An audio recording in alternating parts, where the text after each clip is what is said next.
দর্শক, আজ পবিত্র শবে বরাত। এই রাতে ধর্মপ্রাণ মুসলমানরা নফল নামাজ, কোরআন তিলাওয়াতে মগ্ন থাকেন।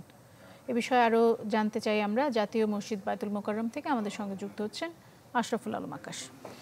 আকাশ, ভাগ্য রজনী লাইলাতুল বরাত, মসজিদগুলোতে ধর্মীয় কি রীতি চলছে, কি আয়োজন চলছে এখন?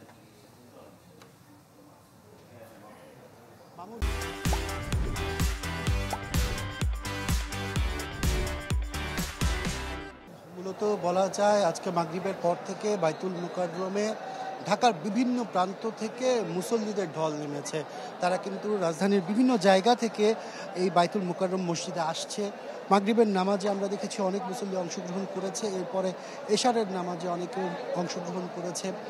এশারের নামাজের পর থেকে এখানে মূলত শবে বরাতের বিভিন্ন ফজিলতপূর্ণ দিক নিয়ে ওয়াজ মাহফিল চলছে, সেগুলো কিন্তু এখানে যারা মুসল্লিরা আছেন তারা শুনছেন। মূলত এই রাতের যে তাৎপর্য, সেই তাৎপর্যগুলোই কিন্তু মুসল্লিদের উদ্দেশ্যে বলা হচ্ছে।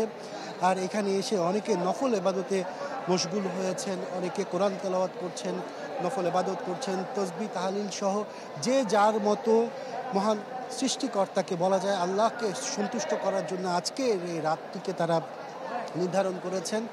আজকের এই রাতটি অনেকের জন্যই ভাগ্য রজনী। অনেকে বিশ্বাস করেন যে আজকে রাতে অন্তর থেকে আসলে খোদার কাছে কিছু চাইলে কখনো খালি হাতে ফিরে আসতে হবে না। সেই হিসেবে বলা যায় এখন পর্যন্ত আমরা দেখছি যে ধর্মপ্রাণ মুসলমানরা আছেন তারা কিন্তু এবাদত মুশগুলে আছেন।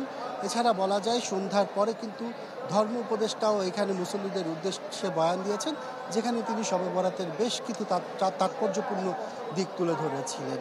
আর আজ সারা রাত বলা যায় এভাবে নফল এবাদতের মধ্য দিয়ে কিন্তু পার হবে মুসল্লিদের আজকের দিনটি। মামুন, ধন্যবাদ আপনাকে। জাতীয় মসজিদ বায়তুল মোকাররম থেকে যুক্ত হয়েছিলেন সহকর্মী আশরাফুল আলম আকাশ।